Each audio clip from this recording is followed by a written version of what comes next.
Welcome back to Left Anchor. I'm Ryan Cooper. We do not have any Alexi today. We've got a substitute host, so to speak, in the form of David Dayen, my boss. So we'll be in our best behavior. Welcome, David. Thank you. I'll miss Alexi's penetrating comments, but we'll try to soldier on. Yeah, and make it as Greek as possible, in solidarity. Okay. So we're talking spanakopita to the proceedings. Okay. Exactly. Yeah. We'll get some drachmas out. But so we're talking the debt ceiling bargain, which has not at time of recording passed, but seems almost certain.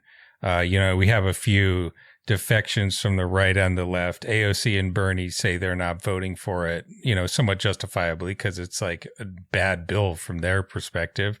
Conservative, a bunch of the right wingers aren't going to vote for it, but they have already admitted defeat. Basically, there's a piece in Semaphore where they're basically throwing their hands up, saying they know it's going to pass, and it'll probably make it through the Senate too with like 70 votes. Yeah, I mean the only question, and this will be figured out probably as we're doing this, is the question of the rule. So in the House, you vote on the rule to approve the rule, and then you vote on the bill. And usually what happens is the rule is a very partisan affair. No, the majority party always votes for the rule, and the minority party always votes against it. But because of the controversy here, this is one instance where McCarthy might need Democratic votes to vote for the rule. And the Democrats have said, no, minorities, we don't vote for the rule. You figure it out, McCarthy. So they're making them sweat a little bit. But ultimately, I think it'll get handled. Yeah, it seems to be certainly, for the purposes of production, at least, hope that it goes through. So we're not. Then we'll do some radical changes after that. But no, I think we are fairly safe with this one. So, can you explain to listeners what is in this sucker? Maybe we could start out with, you've written a couple of pieces for the X-State newsletter we've been doing, and we'll link to those in the show notes. But for the purposes of podcasting, maybe you could start out with a TANF, that is to say traditional welfare, and food stamps. Okay, we'll start there. I mean, the big stuff comes in the spending cap. But we will mention these work requirements, which came kind of late in the game, became a red line for McCarthy and Republicans, and Democrats essentially tried to minimize the damage from these. Initially, McCarthy wanted work requirements on Medicaid, which would have been really special because a good number of Medicaid recipients are Medicare patients who are dual eligible, which means they're retired. And putting work requirements on 70-year-olds, that would have been a fun one. But what we ended up with is some changes to TANF that, because TANF is a block grant, welfare is a block grant, it won't actually change the dollar figures whatsoever. Anytime you get rid of someone from the program, you free up more money to give to someone else. So, on a dollar level, it's not a change at all. It attempts to crack down on some practices that the states have been doing to make people eligible. And it does, there's a thing called caseload management that it attempts. But my understanding is it's only a pilot program with 5 states for 6 years. And only after that would it potentially be opened up to all states. So I think families in most states are not going to be affected by those changes at all. When you're talking about SNAP, there are essentially 2 sets of changes, and they are seen as opposites and forces that cancel one another out. I think there's reason to question that. So the one is that there are 2 work requirements in SNAP, one for folks with children and another for folks without children. So the second work requirement for what is called able-bodied adults without dependents, that is the work requirement that's being affected here. And what that does is that if you don't follow, I believe it's 80 hours per month you have to work in order to be eligible. And if you don't follow that, you are time limited from the program. You can only receive food assistance for 3 months in a 3-year period. And before this bill, the work requirement ended at age 49. And what the Republicans have done is they've extended it to age 54. So that's the part of the work requirement changes that are in the Republicans' favor. The one that the White House is touting is the fact that they exempted certain populations from this second work requirement at all. That includes homeless individuals, veterans, and young people who are in the foster care program, who have recently gotten out of it up to age 24.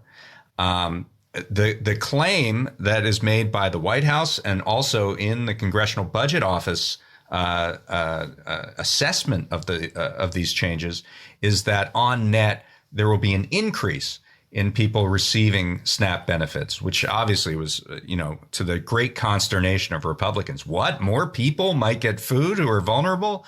How dare this happen? However, I think there's pretty good reason to question that. And we actually, by the time this runs, Luke Goldstein will have a piece up that does, in fact, question that after talking to a number of anti-hunger organizations and folks on the ground who actually do this work. It is very hard to get vulnerable populations signed up for SNAP. There are no new resources in this program in order to affect that.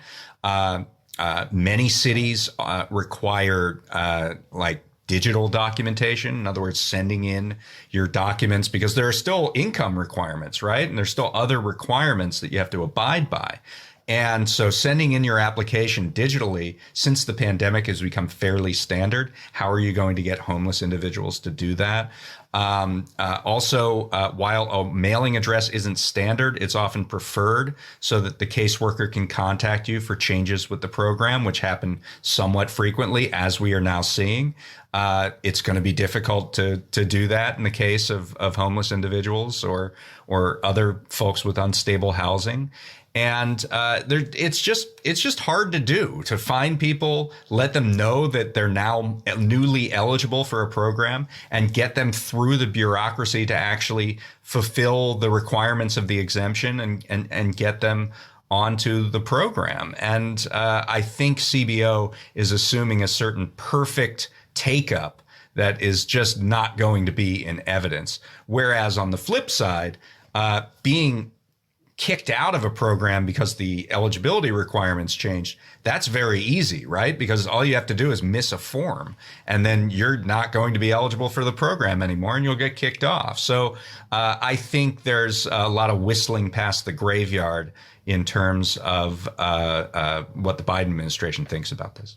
Yeah, you certainly could imagine a lot of people in that age bracket, from 49 to 54 who are in fact meeting the work requirement, but they're going to get kicked off because, nobody pays attention to the minutia of congressional, debate and, like subparagraph 47, right. For what then, got to go down to the office and submit new income requirements.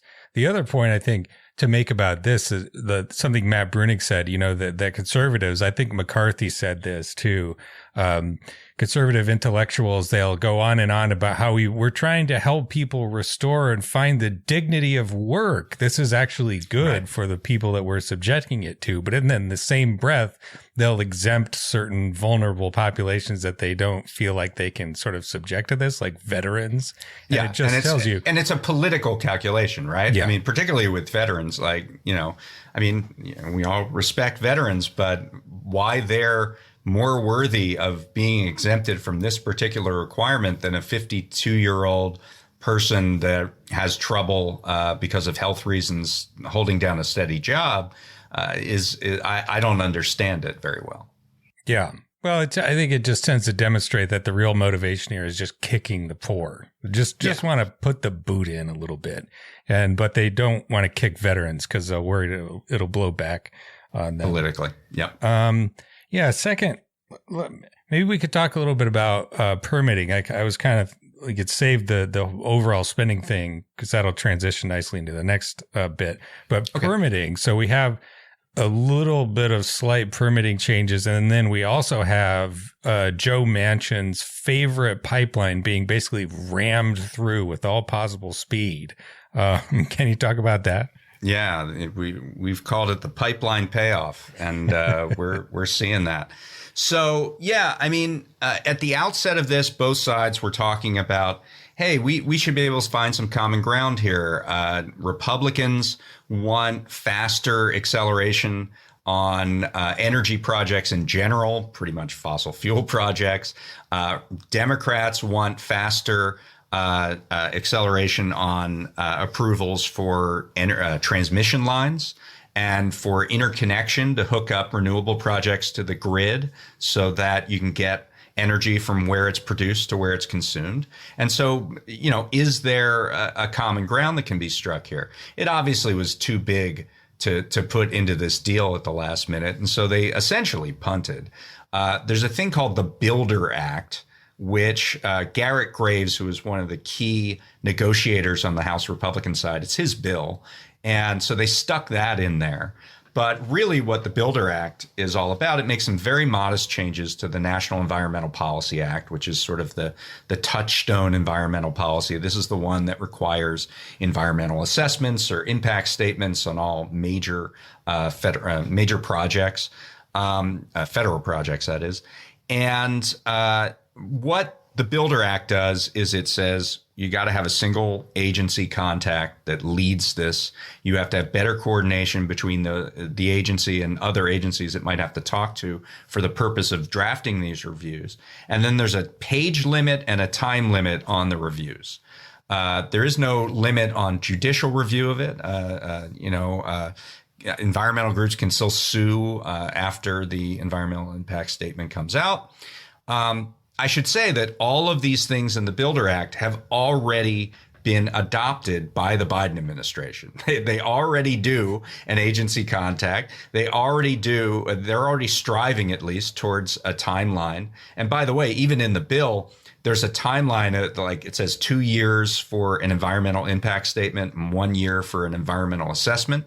However, you can just ask for more time. Like that's part of the bill. It's not a hard deadline to be sure. Although sponsors of the project can sue, even if they sue to say they passed their deadline, they still the agency would still have 90 days beyond that. So it's not a really stringent standard, and it's stuff we're essentially writing down stuff that we already do.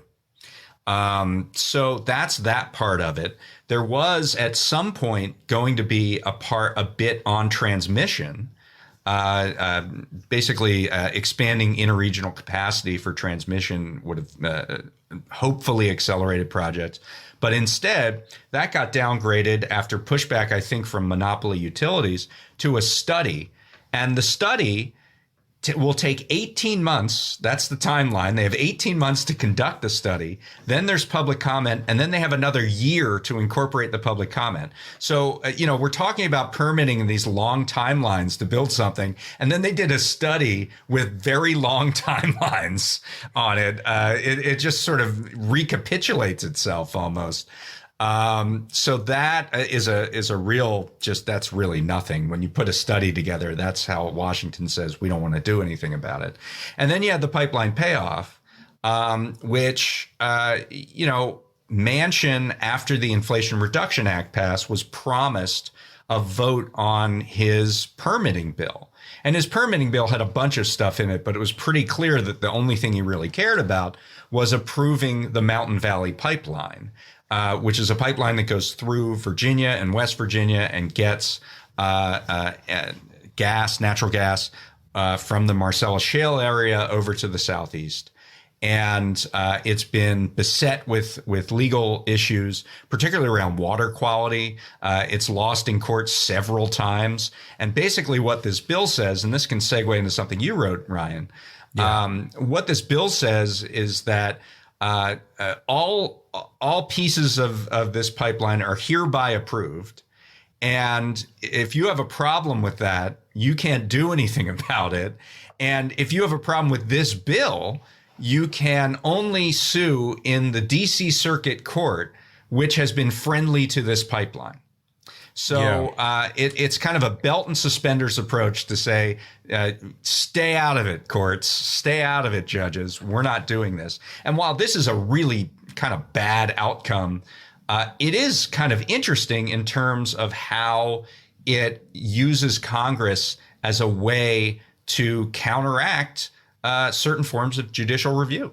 Yeah, it's a pretty remarkable divergence between this thing, where they're saying, okay, we know that there's a huge backlog of projects in the interconnection queue, and we really need to get electricity from the west to the east to counteract, with when the sun is shining at different times and when there's wind is blowing it in different places.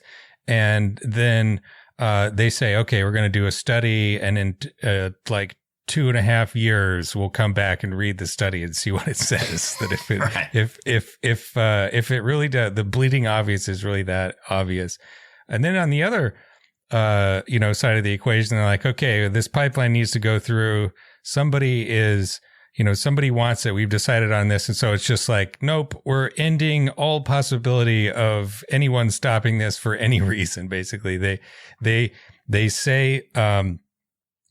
All the permitting and, the way that laws are written, it's like every possible permutation, I guess, to fend off right wing, judicial, tendentious misrepresentation, but like all the permits and documents and, rigmarole that you have to go through, that's all approved, and no court can review this decision. And if you don't like us saying you can't review the decision, you can only go to the DC Circuit Court, who have sole jurisdiction. I mean, it's like, firing a cannon through the thicket of like bureaucracy that normally, determines how this sort of thing happens. But the wild thing to me is, and I guess we've got somebody looking into this, but I don't know if you've heard anything about it before, but you pointed out earlier in a conversation that this really is not great for Republicans. Be like politically, probably, like it's bad for the Democratic Party, like demoralizing, probably. Like Democrats in general don't want this, but Manchin does, and Manchin can go back to West Virginia now and say, look, I got us a pipeline, it's great, jobs, drill baby drill.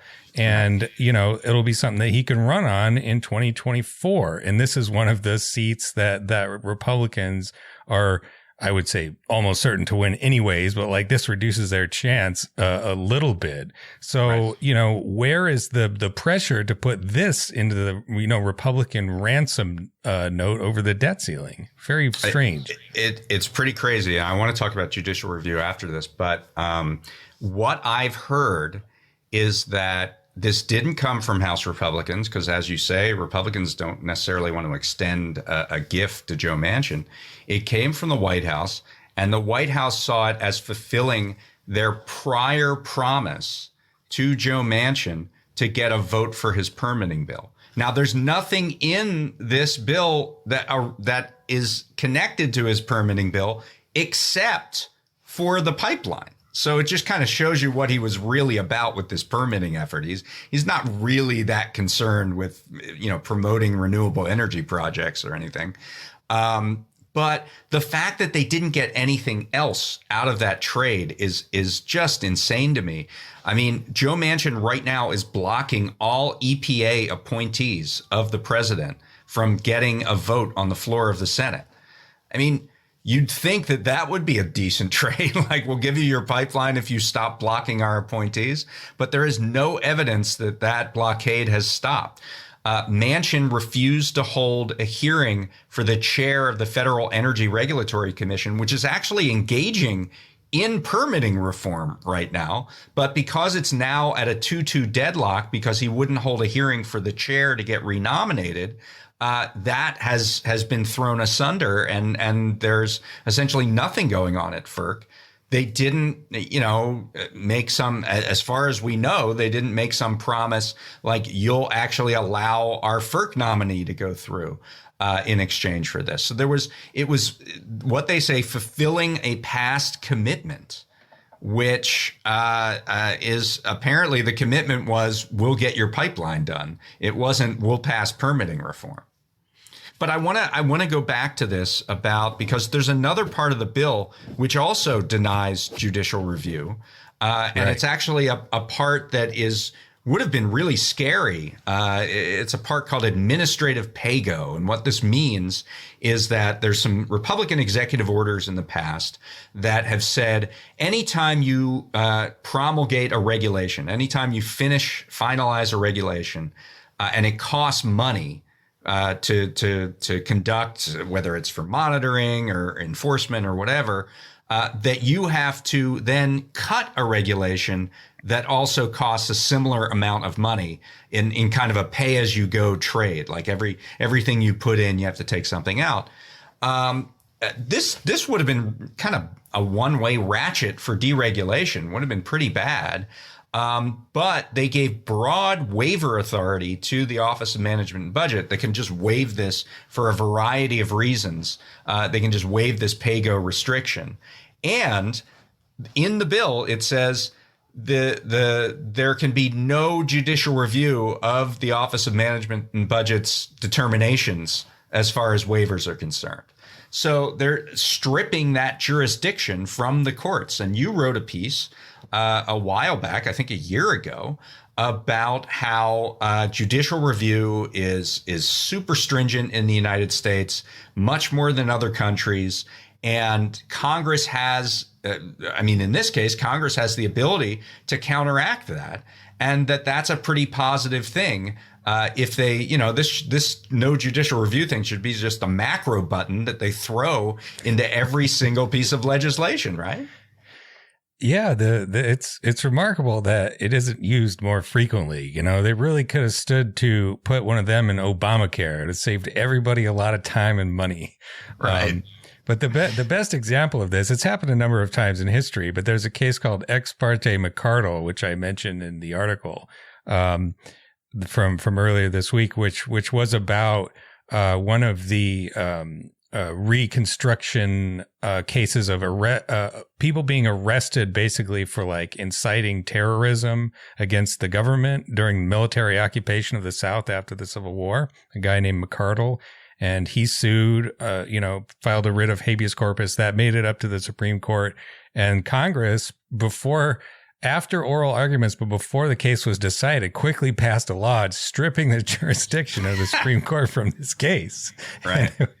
It was, it's impossible to imagine, Congress A, acting that quickly, but B, being like, oh boy, we don't like this Supreme Court. The wind is not blowing in our favor. So we're just going to preemptively cut the legs out from under this case.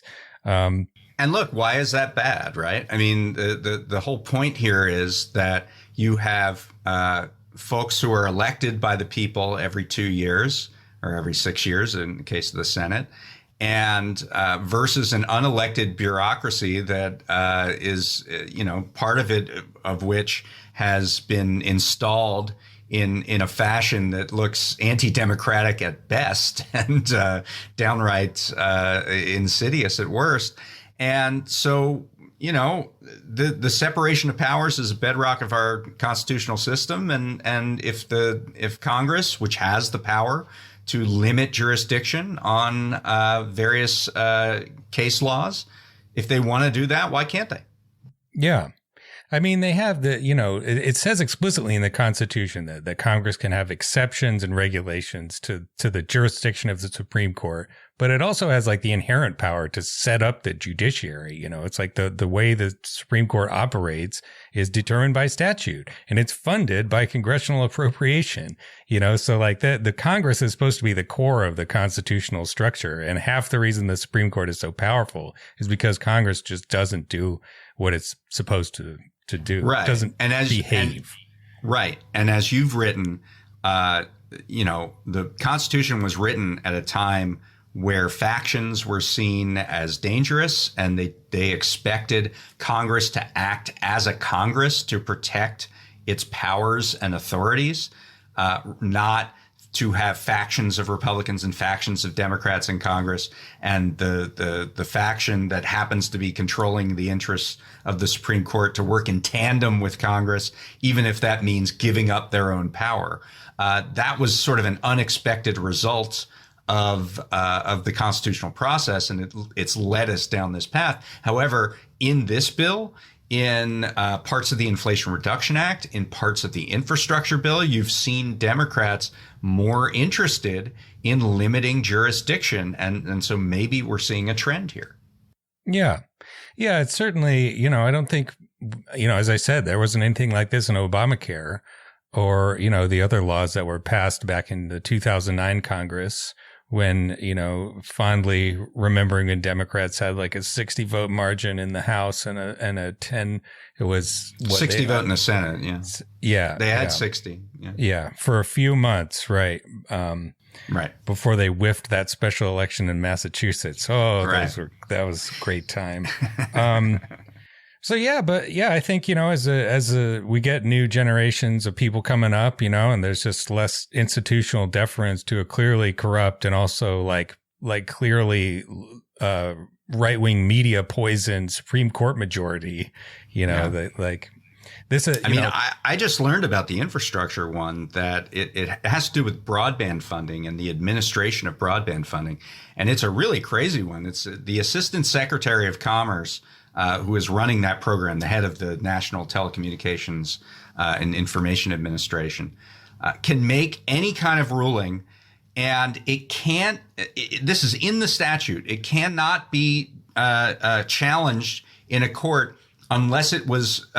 They can prove that it was done through corruption or fraud, and that's the only way that they can challenge anything. That's pretty amazing. And, let's see where that leads. We need to return to tradition, as those racist statue avatar accounts on Twitter would say. Right. I thought we might, for our next little bit, talk a little bit about, how we got here. We will get to the spending cap part, which is kind of the main part of this bill, right? No, let's talk about that. Okay. We got distracted with talking about ex parte about the courts. Yeah. Right. Break us down. You know this better than me. The overall spending amounts, and then this automatic continuing resolution that will pass if Congress doesn't do its normal budget thing in September. Right. Got it. So this bill really operates like a budget resolution. It says we have a certain amount of money that the government is allowed to spend in its discretionary accounts for the next 2 years. And that amount of money essentially freezes non-defense spending in 2024, relative to the previous year. And it gives a boost, basically the number that was in the Biden budget for defense operations, military operations, in 2024. And then both of those accounts get to go up 1% in 2025. Because of inflation, obviously that's lower than inflation. This is a real cut, particularly to the non-defense side of the equation. There is supposed, it's a confusing document, because if you look at the actual numbers, the numbers are well below the 2023 levels. It doesn't look like a freeze. But what's supposed to happen is that money that was rescinded from COVID aid, in addition to a to be announced $10 billion per year that's supposed to be taken from the IRS funding that was put into the Inflation Reduction Act, that's supposed to sort of backfill the non-defense discretionary budget to pull it up to that 2023 level. So if you see the CBO score on this, What I just described, these rescissions being put in to backfill the NDD, the non-defense discretionary part of the budget, that's not in the text of this bill, but it's presumed to happen in the appropriations process. So because CBO can only score what's in the bill, it looks very drastic. It says $1.5 trillion over 10 years in terms of the impact of these cuts relative to the baseline. However, that baseline is much different, because if you add $40 billion into the first year of this and make that the new baseline, obviously the baseline is going to rise in a different fashion than if you were $40 billion below. And that actually magnifies over time. It compounds because you're doing it based on rates of inflation. So, this is kind of a gimmick to let Republicans show that they got a lot of cuts in spending when they really actually didn't. That's kind of what it does. And of course, the budget, the bill does not account for these cuts, $20 billion in cuts to the IRS. But of course, that will lose money over time, because if you cut the IRS by that much, you're going to have less revenue coming in, because you're going to damage the function of the IRS to actually collect what is owed. So overall, these numbers that the CBO is flying out there are just not credible. But it's not really their fault. It's just the nature of the design. Now, as you said, these are top line numbers. And then you have to pass the 12 spending bills, annual spending bills that are passed every year in order to not shut down the government. Now, there could be a shutdown of the government at the end of September if all of these bills aren't passed. However, there is a fail-safe that was built into this agreement. If by January 1st, which is 3 months after the end of the fiscal year, if by January 1st we still don't have all 12 of these spending bills passed, what will happen is an automatic continuing resolution, and it will ratchet down the levels to fiscal year 23 levels minus 1%. It's called the Penny Plan. It's why Tom Massey, who is a Republican Freedom Caucus guy who's on the Rules Committee, it's why he voted for the bill in the Rules Committee, because they put his Penny Plan in there. But the real effect of this, because you have to compare now what would happen if they pass the spending bills to what would happen if they don't pass the spending bills. And if they don't pass the spending bills, the brunt of that will really be focused on defense. It's a $37 billion cut to defense if they don't pass the spending bills. A major cut to defense, whereas the cut to non-defense would be something like $3 billion. We're going to lose money on the non-defense side either way. It's not that much of a difference between passing and not passing the spending bills. But defense would get a huge hit. It's like a 10% cut in real terms, adjusted for inflation. And this was put in there to force Republicans and folks who, worship the military, which, it's not just limited to Republicans, right? There are plenty of Democrats who do that too. It's intended to force them to pass these bills, these spending bills, without any gimmicks, without any gamesmanship, basically honoring the agreement that was made. And I'm not convinced that they're going to be able to do that. I mean, it was hard enough to get this thing done, right? The idea that 12 spending bills are going to pass between now and the end of the year, no one's ever lost money betting on congressional incompetence, right? And so, the question for Democrats, progressive Democrats, anti-war Democrats, Democrats who say, the defense budget Pentagon budget's way too high and the IRS budget is way too low. We keep pouring money into the weapons of war and we don't crack down on rich tax cheats. If the spending bills don't pass, then we've reversed that process. We have cut defense spending significantly, and because the $20 billion in cuts to the IRS aren't formally in the text of this bill, but are supposed to be put in by those appropriations bills, also, you would get to preserve all that IRS money. So if I'm a Democrat that talks about high Pentagon spending and, wealthy tax evasion, I'm thinking, I don't want to actually pass these spending bills at all. Let's put some poison pills in there and force, delay and whatnot. I think, there's a real dilemma that I think a lot of Democrats are going to have around this whole process as it plays out. That's the end of the preview, folks. As usual, we like to mention that this podcast is sponsored by the American Prospect magazine. So if you want to listen to the whole thing, you can subscribe at $5 a month. If you want that plus a free subscription to the website, plus the opportunity for a steeply discounted print subscription, you can do that if you so wish at $10 a month. And otherwise, thanks for listening. We'll see you next time.